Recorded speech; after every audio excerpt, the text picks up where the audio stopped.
Assalamu alaikum viewers. Thank you very much for the subscription of my channel. I am really very grateful to you that you have subscribed my channel and you are watching the videos. I'm extremely grateful to you for this. Today the topic under discussion is that is the industrial psychology. Yesterday we have done various branches of psychology, but we have not done industrial psychology. It's such a broader field. It's such a massive area. I thought that we need to do a separate session for the industrial psychology and the industrial psychologists. A layman can think about it. Why we need to have the services of a psychologist in the industry, because everyone is normal in the industrial settings and the industrial environment. There is no mentally sick person in the industrial setting.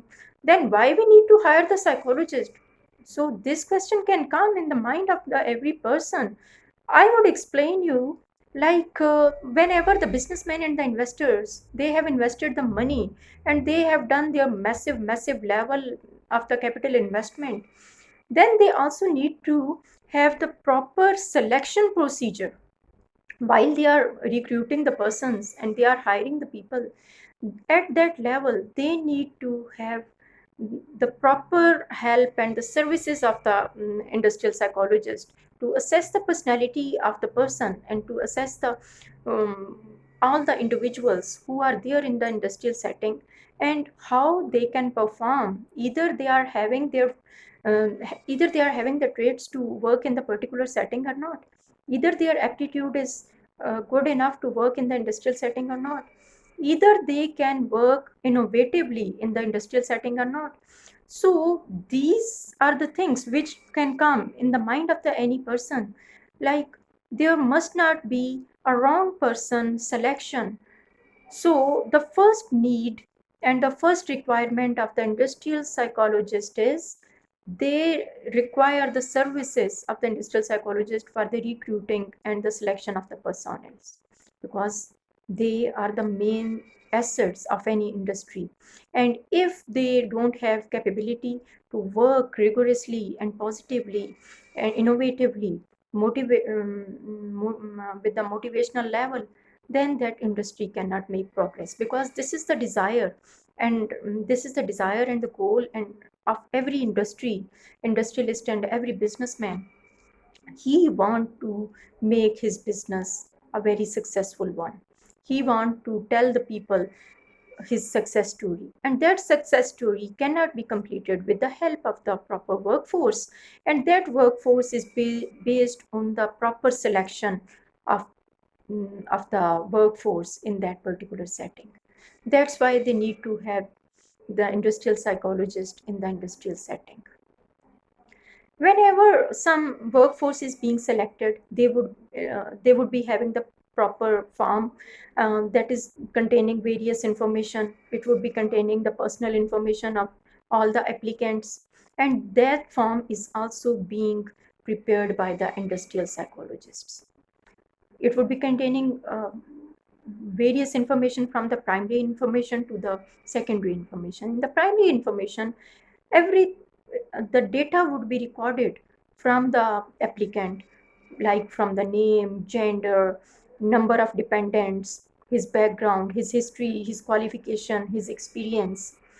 And whenever it comes on the next level would be the scrutinization, shortlisting of the applicants, and the whole procedure is being done by the industrial with the in help of the industrial psychologists. So this one procedure is done with the help of the industrial psychologist. Now coming the next procedure, what job should be given to the selected people? It depends on the capability of the individual. It depends on the trait of the individual, because there is the individual difference and every worker is different from another person. This is known as the individual difference. And even if 5 members or 100 members or 200 members are working in the production unit, they would be different from one another, and that is known as the individual difference, because their traits would be different, their qualities would be different, their intelligence level would be different, though they are working in the same setting, though they are working in the same department, but their characteristics, their traits, their qualities, their capacity to work would be different from another department. And if they are working in the production unit, the success of the business would be depending on the qualities and the traits of the workforce of the production unit. So, if we are hiring such people, they must be full of the qualities and it could be assessed through the psychological tests. I would let you know that how many psychological tests can be applied in the industrial setting. There is a long series of the psychological tests which can be used in the industrial setting. Number one is the intelligence test, because intelligence is the most important thing for all the workers, because they'll have to deal uh, with the customers and they'll have to produce the various things, and they'll have to work on the marketing strategy, and they'll have to work for production of the diverse products. So intelligence test is most important thing which would be implemented at the time of the selection. And what test we can apply Wessler intelligence adult scale. This will measure the intelligence level of the applicants, and if they are capable enough, then they would be recruited in the particular setting. The second test is known as the personality test. This personality test will assess the personality of the applicant. Either that person is having all the normalities, he would not be having any maladjustment, and if his personality is appropriate, how his behavior would be within the group, how he would be dealing in the industrial setting, or his aggressive attitude would be also assessed through the personality test. The third test which would be assessed, that is known as the third test which is being used in it, that is the aptitude test. All the applicants who are applying for the particular industry, either they are having the aptitude to work in the particular setting or not. This is the most important thing. If they don't have the aptitude, they cannot work in the particular setting, and then they could be they can have the problematic behavior with the particular industry, and they get the training and maybe they will leave the job. Then it will be very difficult for the industry to hire the new people. So their aptitude test would be implemented to all the candidates, and if they get a good score on the aptitude test, then they can be hired in the industrial setting. Then there is another test, that is the mechanical ability test, because all of you know about it. There is machinery and all the workforce and the workers who are related with the production and packing, and yeah, which is related to the various departments. They'll have to deal with the machinery, and that machinery is extremely expensive. So either their mechanical ability is good enough or not, either they are having the skills to handle and deal with the machinery or not, and either their cognitive skills are enough to deal with the complex machinery or not. So at that this thing, their mechanical ability test is being done at the spot, and psychologists and the mechanical expert can let the whole team know about about the applicant's mechanical abilities. Then if industry is hiring some clerical staff and the junior staff, there is one clerical test for all the applicants. Either they are able to maintain the record of everything, and if they are hiring, industries are hiring for human resource persons and the finance persons, their test would be also assessed by the simple interview.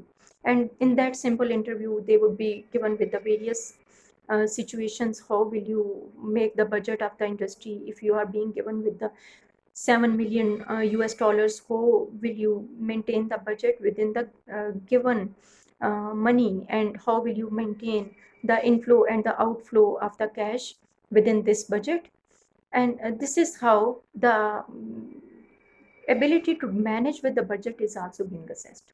This next process will come of the interview. After the written test and taking the personal information, Then there would be the interview step, and this would be done in the hierarchical way. Whenever there is interview is being conducted, there would be the proper panel of the interview, and in the panelist, industrial psychologist services cannot be forgotten, and their services are taken to assess the personality while the candidate is coming within the office, how his attitude is, how he can control his emotions, how devoted he would be with the firm, how innovative and creative he would be, how much motivated the person is to work with that particular firm. So, these are the things which would be assessed by the industrial psychologists. And if these SOPs are being followed by all the industries, I guarantee you that no industry will suffer from any type of mm, mismanagement while hiring their workforce and while hiring their employees. Then there comes the next stage. After selection, which department should be given to the appropriate person? You must have heard about the right person for the right job. And if all the industry take the services of the industrial psychologist, then there wouldn't be any problem. There wouldn't be any lockout within the industries. There wouldn't be any accidents within the industries, and there wouldn't be any labor union within the industries, and they would be having a healthy relationship. The next step, while all the workers are working in the proper setting, so either they what is the environment of that industry, either all the workers are satisfied with the industrial environment or not. So there comes various factors in it. If employees in the workforce are not satisfied with the environment, there could be various factors in it. One could be the gender factor, because usually male are being hired for working in all the industries because they are physically strong and they can work for the longer hours, and they would be the best suited persons for the industrial setting. And there is only 5% females who are working in the industrial setting as compared to the male, because 98% males are working in the industrial setting because of their physical strength and because of their mechanical ability, because ladies doesn't have the mechanical abilities. Then the next factor is the age factor. If industries are hiring a very young personnel, they would be very much emotional, they would be inexperienced.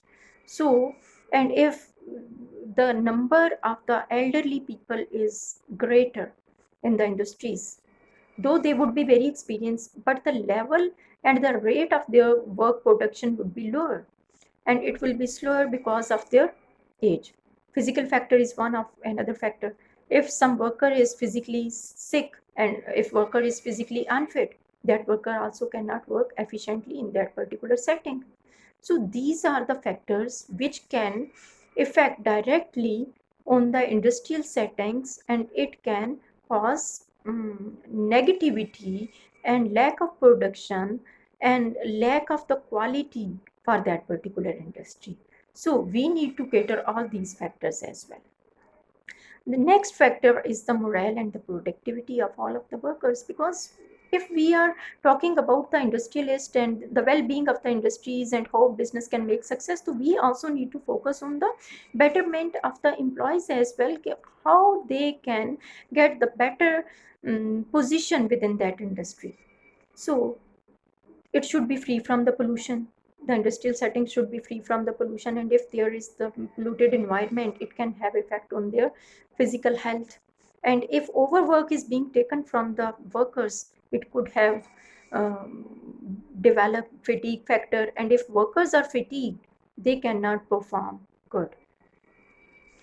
And we also need to see the other working conditions, like how much breaks and the pauses are being given to all of the workers. If workforce or the laborer is working for 8 hours non-stop on the machine, this can lead towards the fatigue factor. So there must be some appropriate breaks and pauses during the work, and there must be some tea breaks.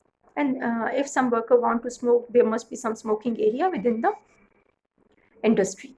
And all the industries should develop a culture for all the workers who can have the get-togethers. And as there are various workers who are working from couple of years and from many years, and they think their industry as the second home. So if any of the worker is facing personal problems, their personal problems must be solved by the managers and by the immediate officers. Then there could be some other factors as well, like if there occurs some accident within the industry, how that accident should be managed and handled, because most of the laborers, they can get handicapped, and they can face the deprivation of their bodily organs due to the mishandling of the machinery. And if they are being cared with the psychological application of the test, then there wouldn't be any mishandling with the machinery, and there wouldn't be any accidents within the industrial settings. So we also need to cater for the all those factors, like if there is any fault within the machinery, that unit must be stopped for the safety and the security of the workers. Another factor is the safety and the security of the worker.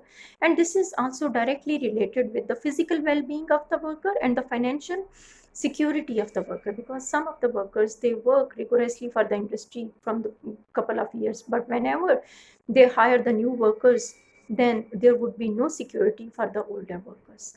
There must be security, job security must be provided to all of those workers who are already existing workers of that particular industry. Then another factor could be the redundancies. Redundancies sometime, if firm or the industry is going in loss and they are not making the profit, as this is the current situation, and in pandemic all the industries are closed, and they cannot afford to hire such a big level of all the workers, and redundancy is very common in the industries. Whenever they are being redundant, they must be given with the various allowances and various benefits. So this could have immense psychological pressure on the workers, and they need to consult with the psychologist for the counseling as well. The next factor, which is also very common factor, which is related to the rights for the workers, and it is also directly interlinked um, with their basic rights and the security of their job. If some laborers think that they are working more and they are not getting enough salaries and the pay packages, then they can go to the labor court. And if they, first of all, they need to negotiate with the managers and the CEOs and the chain of command in the business setting. If their negotiation is going in failure, then they need to go to the labor court for for their basic rights. So firms should also focus more on the bonuses, and firms should frequently give bonuses.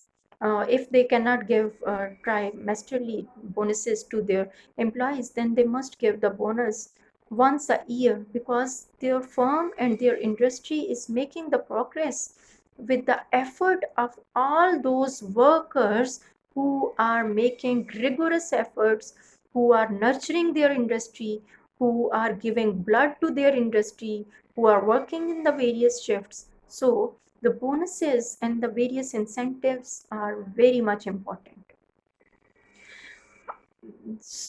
And some other fringe benefits also must be given to the workers. And if some workers are doing very good work and they are accomplishing the given target, they must be motivated, and various financial bonuses and the certification must be given to acknowledge their work. Because if they are not being appreciated and they are not being motivated, then their morale will drop down.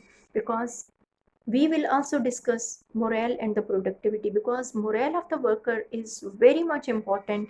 If their morale level of the morale is very high, then industry can make progress. There would be a healthy production, there would be innovative production, there would be new production.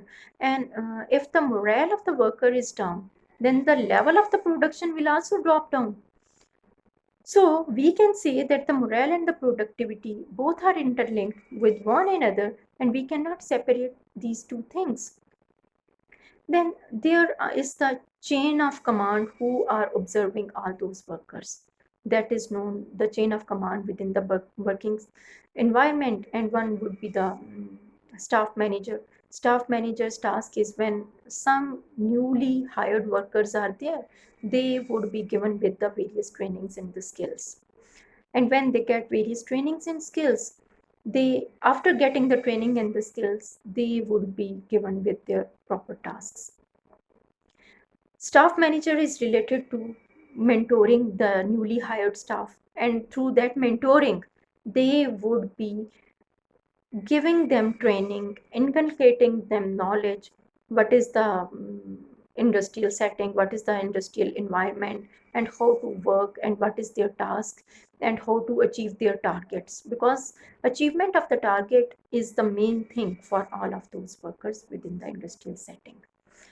When the mentoring is being done by the staff managers, then there comes the duty of the line managers. They are the direct observers, and it's not easy to do the direct supervision of all of those workers. Sometimes it happens that if someone's behavior is being observed by the supervisor, maybe their performance would be deteriorated, but there are some other workers who require frequent observations, which is being done by the supervisor within the industrial settings.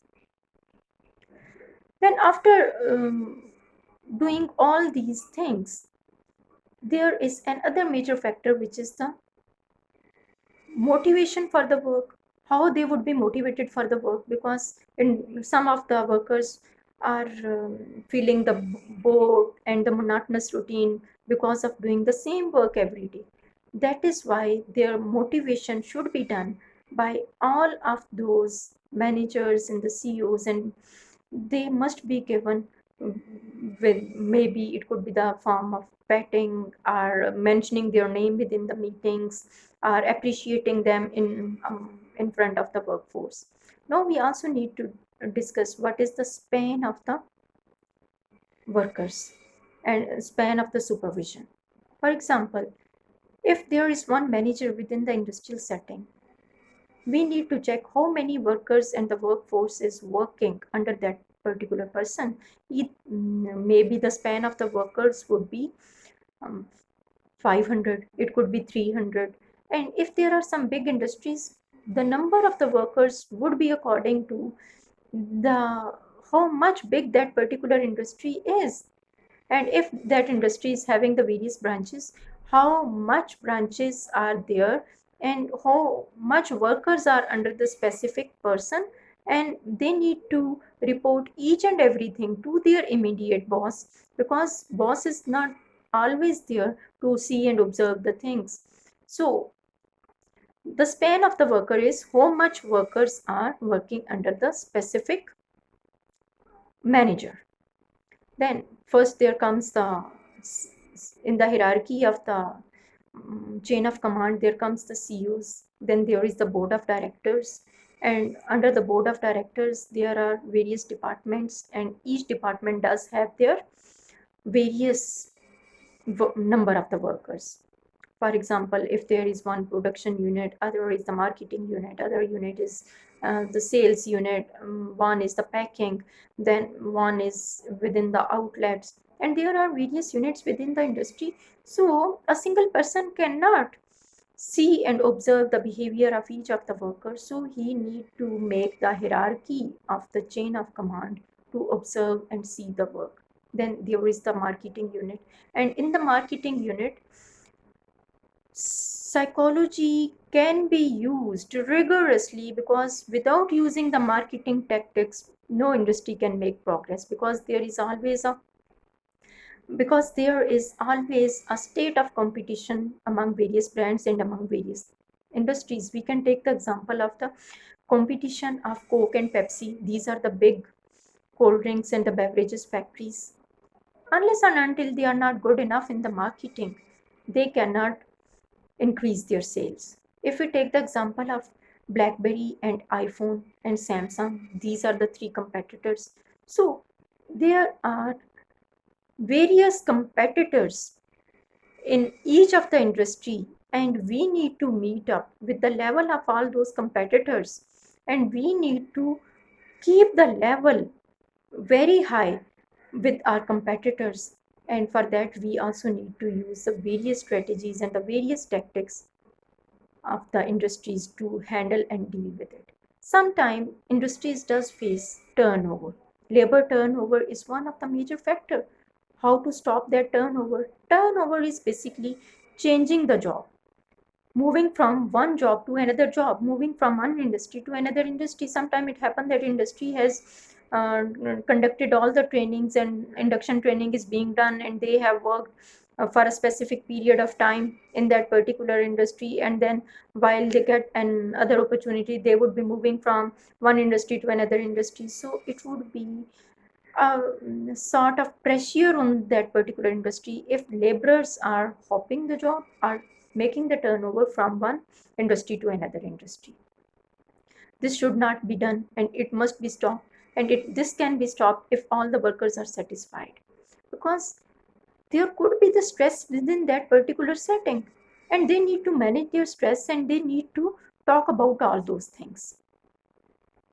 Then there are various other issues which can emerge, like setting on fire in the various industries. Then there emerge some labor unions, there emerge some work unions, and who start fighting for their rights, and they do the lockouts within the industries.